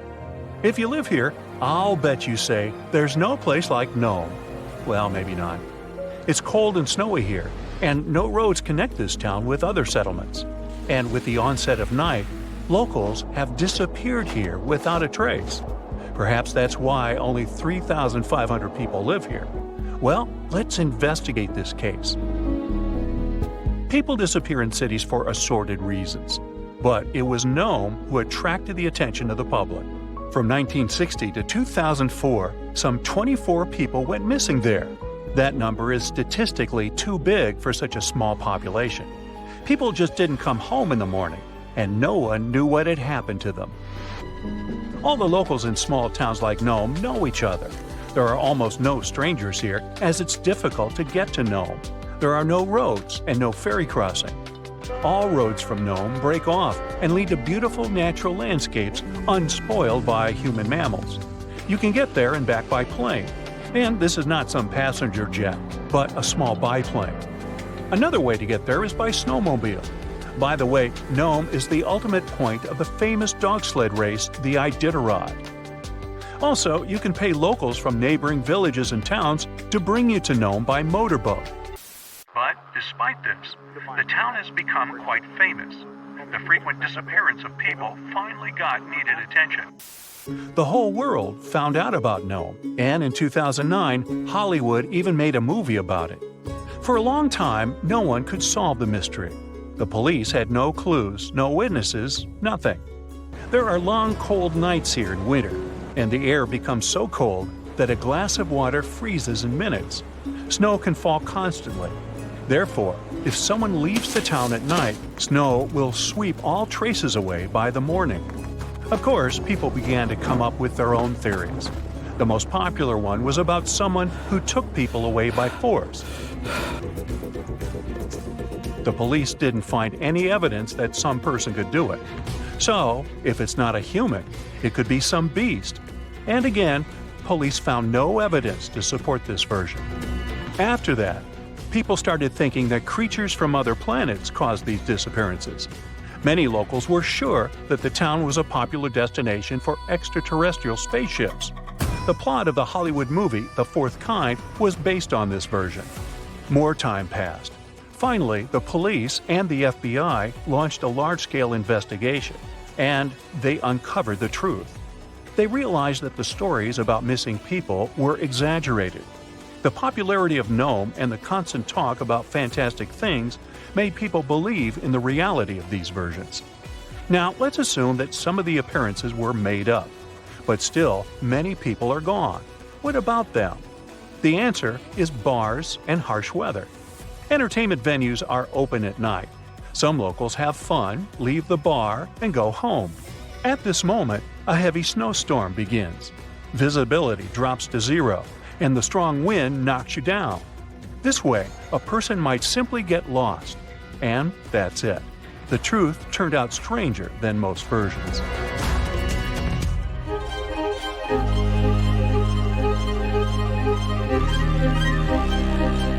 The Bermuda Triangle is a big area in the Atlantic Ocean, so the disappearance of ships and planes there seems not so surprising. But it's much creepier when it happens on a lake. Let's visit the Lake Michigan Triangle. It's located between Michigan and Wisconsin.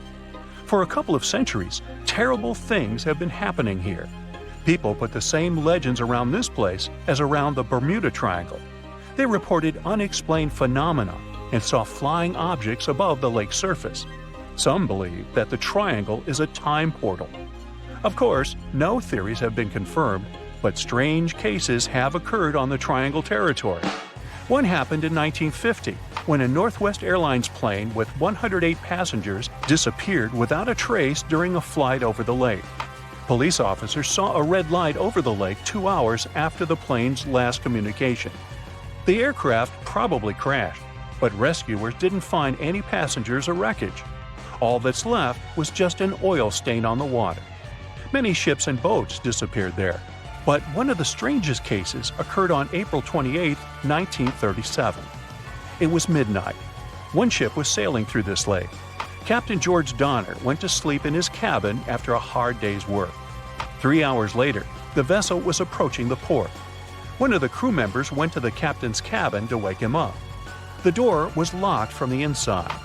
The assistant knocked, but no one answered. When he suspected that something had happened to the captain, the assistant unlocked the door.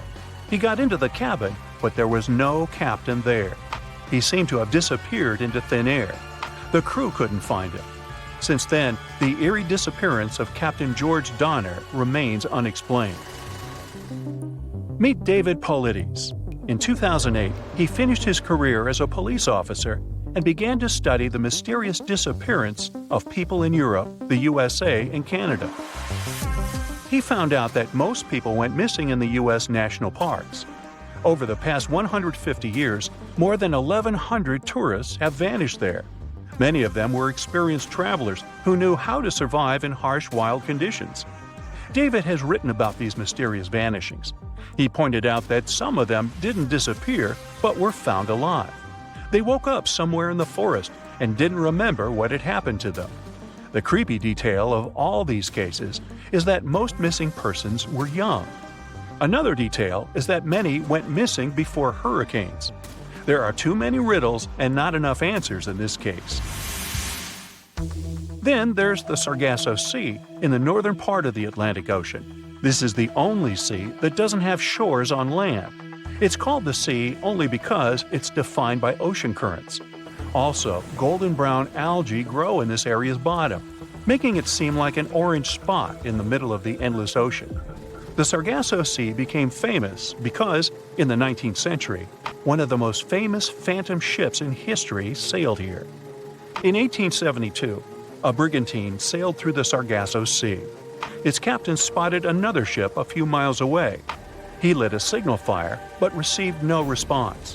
Then the captain decided to sail closer to find out what had happened. On the hull of the mysterious ship was the name Mary Celeste. The captain of the brigantine and several crew members went on board.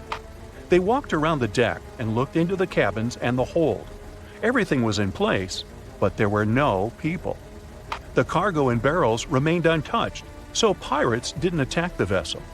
The only damaged thing on the ship were the sails. They were torn to shreds. All documents except the logbook were missing from the navigator's cabin. The last logbook entry was added on November 24, 1872. The crew of the ship was never found, and this was one of many cases. In the 20th century, from the 60s to the 80s, there were many reports of empty boats and yachts floating on the sea. Also, some entire ships disappeared without a trace. All these cases still remain a mystery. According to one version, the four-sided current forms water funnels. Whirlpools can quickly pull a ship into the depths of the sea. This explains the disappearance of boats. But what about cases when the vessel is still on the water without a crew? Sometimes these whirlpools can create wind vortices. They're like little tornadoes. What if these whirlwinds are powerful enough to throw people overboard and tear the sails? Yeah, the theory seems too fantastic. So, what do you think happened? In the heart of a dense forest, a person embarks on a forest hike, delving into the hidden depths of nature's playground. But this isn't your ordinary stroll through the trees. It takes a turn towards an eerie and spine-chilling discovery. Our protagonist, with a twinkle of curiosity in his eyes, discovers a burrow hiding in the shadows. Curiosity outweighs fear, and our explorer comes up closer. It's not some random burrow.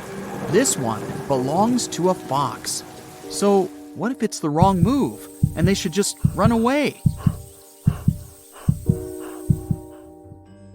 In the joyful season of spring, when nature comes alive with vibrant energy, foxes engage in their intricate dance of life. It's during this time that foxes seek solace in their underground sanctuaries. Throughout the rest of the year, when the world around them flourishes, foxes prefer to bask in the sun, finding comfort above ground, except when the weather takes a turn for the worse. It's in the most inclement conditions that they seek refuge in their burrows, shielding themselves from the elements. These burrows, known as fox earths, typically consist of only a few entrances, occasionally covered with scattered soil and debris. During winter months, industrious foxes diligently dig additional burrows in anticipation of the forthcoming spring. Sometimes, among the remnants of their subterranean journeys, lie the remains of fallen foxes, a testament to the cycle of life within these intricate underground networks. If one were to explore the vicinity of a fox earth, one would notice fresh traces of food remaining outside the burrows during the months of April to June. It's during this period, when playful fox cubs grace the earth with their presence, that remnants of their feasts can be found, a delightful sign of life unfolding. So, what do these earths look like? After all, there are other animals with dens in the forest, too. Now, let's get to the heart of the matter. Fox dens, the elusive abodes of these mischievous beings, tend to be located in areas abundant in lush greenery. You might find these creatures hiding beneath the sheltering branches of a tree, or seeking refuge beneath imposing rocks. If you stumble upon a cozy little hole that appears tailor-made for a fox, and you catch a whiff of that unmistakable aroma, accompanied by other intriguing clues like scattered bones, you've likely discovered a fox den. Alas, my curious friend, there's no foolproof recipe for where these sly foxes choose to build their dens. They possess an uncanny ability to adapt to diverse environments, be it open grasslands, dense forests, or even the unforgiving tundra. Picture this: A fox's den consists of a minimum of 4 to 5 sections. We have the grand entrance, the ever-important ramp, the main den itself, and a secret room that doubles as a food stash. Depending on the size of the pack, there might be additional rooms to accommodate the whole gang of foxes. Now imagine the grand opening to a fox's den. The entrance and the ramp form a corridor leading about 3 to 8 feet deep into the earth, connecting the outer world with the cozy haven within. But there's more. Foxes, being savvy planners, stockpile their foraged treasures in their dens. Yes, they have their own food caches where they hide all their scrumptious finds. The number of rooms within the den may vary, adapting to the size of the pack, as these crafty creatures ensure there's enough space for giving birth and raising their adorable offspring. They might even dig extra tunnels and create additional entrances just to keep things interesting. Now let's talk about culinary affairs. Foxes are savvy gourmands who store food in large quantities, ready to weather the winter and the mating season. However, they're not extravagant hoarders. They usually stash away just enough to last them a few days, considering they don't dine on fresh prey every single day. Berries and fruits often grace their storage chambers, while any delectable meat takes center stage in their culinary adventures. Curious about the proximity of fox dens to one another? Well, if the land is bountiful with abundant food and fresh water, you might stumble upon 2 or 3 fox dens within a 10-square-mile radius. But if resources are scarce, you might have to expand your search to cover a sprawling 20 square miles to find just one den. But the saga doesn't end there. Foxes, true to their resourceful nature, often have multiple dens. They maintain the primary den, often known as the natal den, which holds sentimental value. Additionally, they keep a backup den for some unpredictable circumstances. And let's not forget their knack for claiming abandoned or borrowed dens as their own. Such clever tricksters, aren't they? Now, let's talk about these marvelous creatures themselves. Foxes come in a delightful array of species, sizes, and variations scattered all across our planet. But the star of the show is the red fox, found on every continent except frosty Antarctica. While most foxes prefer the tranquility of rural landscapes, don't be surprised if they venture into the realms of urban and suburban dwellings, where their path might cross with humans. The encounters between a fox and a human. A tale of 2 extremes. Some kind souls attempt to win over these animals, offering them tidbits and coaxing them into their palms. On the other hand, there are those who tremble at the mere thought of a fox, fearing their crafty and ferocious nature. Now picture this scenario. What if a fox approaches you or launches an attack? Typically, foxes pose no threat to humans and harbor no ill intentions. They prefer to feast upon small mammals or livestock, reserving their aggression for hunting or self-defense. Yet, there have been reported cases of foxes crossing paths with humans, including incidents. Therefore, knowing what steps to take if a fox approaches or pounces on you is crucial. Foxes can indeed be domesticated, yet they remain wild at heart, and their actions can be wildly unpredictable. They might momentarily embrace their tamed side, only to snap back into their untamed instincts when feeling cornered, threatened, hungry, or simply scared. Naturally, foxes view us humans as potential threats, and it's in our best interest to reciprocate their cautious approach. Never attempt to approach a fox, even if it appears docile and friendly, as its temperament can shift within seconds, catching you off guard. Avoid sudden movements and resist the urge to inch closer, as doing so might agitate or frighten our fox friend. In most cases, when a fox spots a human nearby, it will swiftly scamper away or seek refuge in hiding. However, should you find yourself locked in a standoff with a fox, the best course of action is to take a step back and allow it the space it craves. Should a fox persist in its approach, or if you encounter several foxes nearby, my dear friend, give them a wide berth and allow them their space. Refrain from approaching or attempting to feed them, especially by hand. Let them carry on with their foxy affairs while you observe them from a distance. In a situation where a fox becomes trapped, such as finding its way into a room, I implore you to remain calm. Avoid raising your voice or causing unnecessary commotion, as it may provoke the fox to attack. Instead, remain silent, keep a safe distance from the creature, and provide it with an escape route. Ensure the doors and windows remain unobstructed, granting the fox the freedom it seeks. In due time, it will make its swift exit. However, if fortune frowns upon you and you find yourself in the unfortunate circumstance of a fox attack, remember to stay composed. Refrain from unleashing your pets or pursuing the fox. Just allow it to retreat on its own accord. If the fox persists and refuses to back down, a simple round of applause or a few claps might startle it away. Now you can enjoy the forest.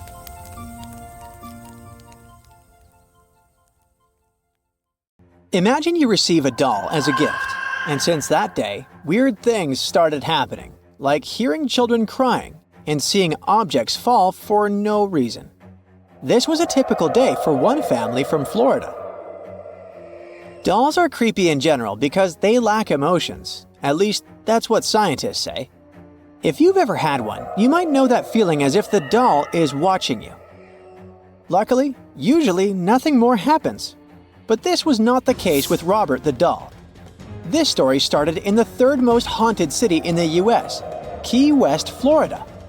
There are so many haunted houses in that place that seeing ghosts is normal for the residents. I don't know if this is true, but I would not want to live there to find out.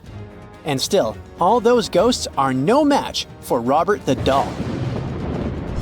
A boy named Robert Eugene Otto received a doll as a gift from his grandfather.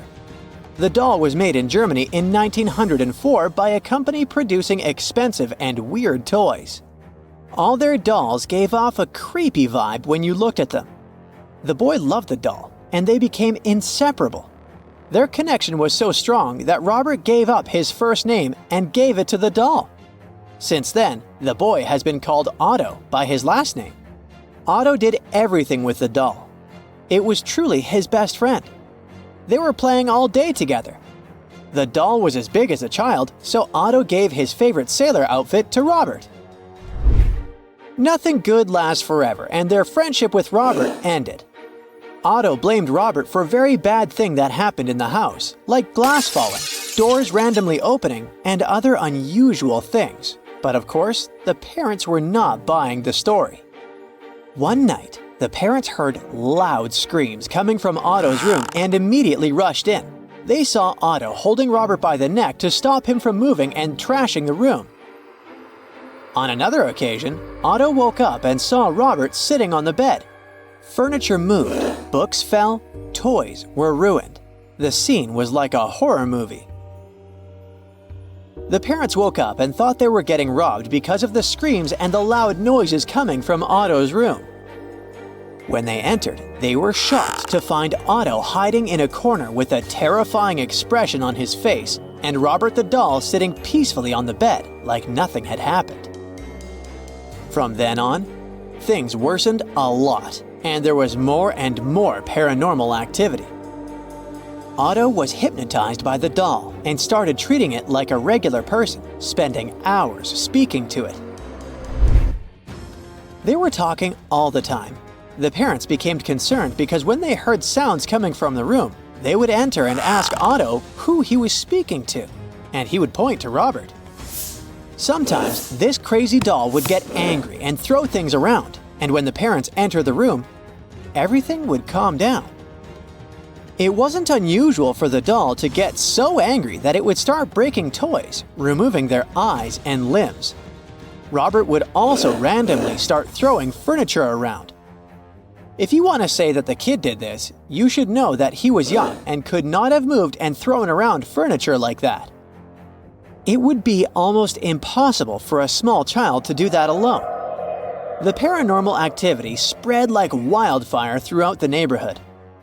The neighbors started experiencing unusual things, but it seemed like only kids were affected by ghosts. Otto's house became the main attraction in the community, and when the boy was at school, the doll would appear in the window when kids were crossing the street in front of the house. Children would report seeing the doll for a second, and the next second, it was gone. Robert was waiting for his friend Otto to return from school. One day, they had a plumber over to fix the leak in the bathroom. There was nobody at home, and the plumber was doing his job when he suddenly heard a child laughing. The sound was coming from Otto's room. The man thought he was alone, so he went to investigate. And the big surprise was that the room was empty, and Robert was sitting on the window with some toys in his lap. The plumber left the room feeling on edge. After some time, he heard some commotion coming from the room. He rushed to see what had happened. The toys that had previously been on Robert's lap were thrown into the middle of the room. The plumber didn't know what to think of this weird situation. When Otto grew up, he moved to New York and Chicago to study art. Later on, he went on a trip to Paris, where he met a girl whom he married later. Otto didn't remember about Robert until he and his wife moved back to the US and bought their own house. Otto visited his parents to take some of his stuff back, including Robert. Taking back the doll that used to haunt you as a kid was probably not the smartest thing to do. When he returned home, Otto placed Robert in the attic and decorated the room like a kid's room. He gave Robert toys to play with. He would also visit and talk to him almost daily. Understandably, his wife wasn't happy about Otto's behavior.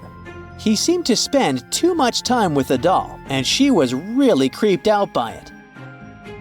His wife told him that he must do something about it, and Otto had no choice but to lock the attic door. This move made Robert angry, so the doll, despite being locked up, would appear in other rooms in the house. Some people said that when they passed by the house, they saw the doll's glass eyes follow their movement. Others reported seeing the doll in one window, and the next second, Robert would move to another spot. But as always, Robert's favorite place was the upstairs window facing the road. He would sit there like he did years ago and wait for Otto. Robert didn't like having guests over. He terrorized anyone who would enter the house. When Otto and his wife invited guests, Robert would move furniture and throw objects around the house. This was not fun for the guests. When they tried to sleep, Robert would appear on their bed and watch them. When all this happened, Robert was still locked up, but somehow, he could teleport around the house like a ghost. You might think that once Otto was gone, Robert stopped his paranormal behavior. But you could not be more wrong. Otto passed away in 1974, and Robert's curse continued. They say Robert will appear on your bed if you don't subscribe and like this video in the next 5 seconds. Calm down, this is just a joke. But if you like this video, give us a thumbs up and subscribe. Robert stayed in the house after Otto's passing. The house was bought by some woman who kept the doll for 20 years and had plenty of time to figure out that the doll was haunted. So, she did something that Otto had to do a long time ago. She gave the doll to a museum and warned the staff about the doll.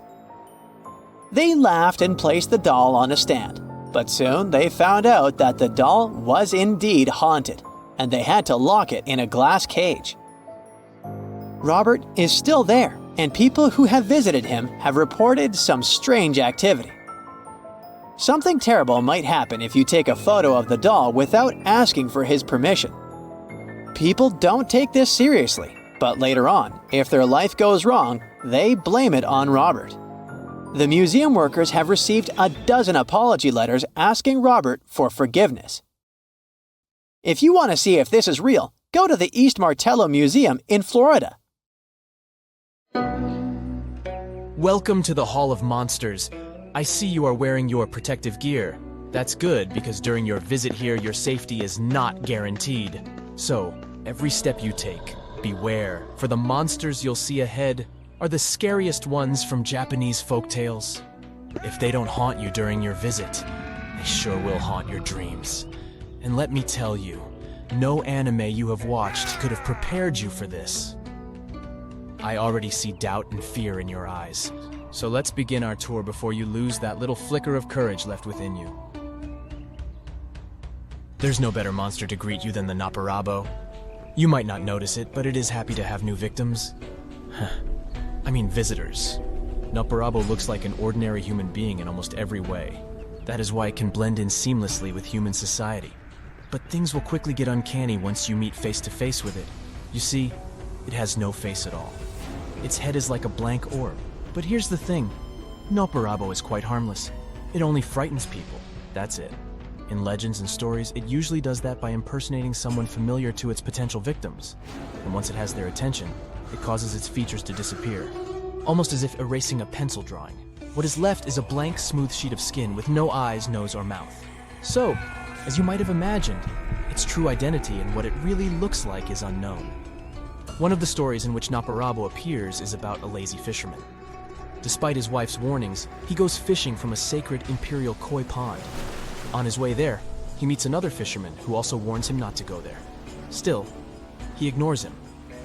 Once he arrives at the pond, a beautiful young woman begs him not to fish there. But he doesn't listen to her either. That is when she wipes off her face. When the fisherman runs home to hide with fear, his wife confronts him and criticizes him for his wrongdoing. Plot twist, only to wipe her face as well. Speaking of fish and ponds, let's move on to Cup Fa. Don't fall for their rather funny and mascot-like appearance. Cup Fa is a dangerous monster you wouldn't want to cross paths with. These creatures, which are often depicted as humanoid turtles, live in and around water bodies such as lakes, ponds, or rivers. Cup Fas are generally the size of a human child, yet they are physically stronger than a grown man. Their skin color can vary from different shades of green to bright red and even blue. In addition, they can either be slimy or covered in scales. As unique as each Cup Fa can be, they all have a turtle shell on their back and a mouth resembling a beak. Their arms and legs are webbed between the toes and fingers, but the most characteristic part of their appearance is the bowl-like objects that lie on top of their skulls. This is considered to be the source of Cup Fa's power and life force, and must be kept filled with water at all times. If this water spills or the bowl is damaged in any way, a Cup Fa can become incredibly weakened and will be unable to move. Cup Fas are known to cause mischief. Although they can befriend humans, you should always approach one with caution, because they might try to lure you into the water to feed on you. However, there's also a chance they might challenge you to a sumo wrestling match. Just know that they are really good at it before accepting this challenge. Yet again, if you do find yourself in a match, here's a pro tip. Find a way to trick the Cup Fa into bowing so low that the water in its dish spills out. And hey, if you refill that water later, you can bring the creature under your command. Take a look at this lady here. She seems to be sleeping peacefully, right? Well, look again. There's something strange going on with her neck. Rokurokubi might appear as an ordinary woman by day, but when it's nighttime and her body is asleep, her neck stretches to incredible lengths and roams around freely. Although Rokurokubi is no less creepy than the other creatures, there is something that makes her different. It is that, unlike others, she is actually not born as a monster. She used to be a human being just like us, but she was transformed by a curse resulting from some evil action or misdeed. But the story gets sadder, because the mentioned misdeed doesn't necessarily have to be her own doing. In many cases, it is either Rokurokubi's husband or father who actually committed evil actions. But she's the one paying the price because the curse only affects women. If you think Rokurokubi cannot be that harmful or scary with that heartbreaking backstory, then you're right. Her head might attack small animals sometimes, or she might cause mischief by scaring nearby people. But that's mostly it. What she loves to do in her night travels, however, is to lick up lamp oil with her long tongue. Well, who are we to judge someone's favorite food? Nuka-Kubi is Rakura-Kubi's much scarier sister. She is like an advanced version of her, sort of like an upgraded Pokemon. While Rakura-Kubi's head is always attached to her body, Nuka-Kubi's head can come off from the neck and float around far and away from her body. The worst part is, though, she can get bloodthirsty sometimes, and that's when her detached head will start preying on humans to quench that thirst. However, she is not invincible. It is believed that if her body moves by any chance while it is sleeping, and her head is still floating around as that happens, then her head cannot return back to the body. Hope that comforts you a bit. You see a roll of cotton. I see a life-threatening monster. According to Japanese folktales, especially the myth of Tsukumogami, inanimate objects receive a soul, therefore become alive and self-aware after serving their owners for 100 years. Although they are usually harmless, they might tend to play small pranks on people. Yet again, they still have the capacity to get angry and vengeful, especially if there are people who threw them away or didn't treat them well. They might group up to take revenge. Ittan Momen is one of those object monsters. These possessed long and narrow sheets of cloth which were used to make clothes, can be seen flying through the night sky. They are often malicious and attack people by wrapping their bodies around a person's face and neck, strangling or smothering them. In some tales, it is said that wrapped cloths would spin around and around and quickly come flying to wrap themselves around people and take them away to the skies.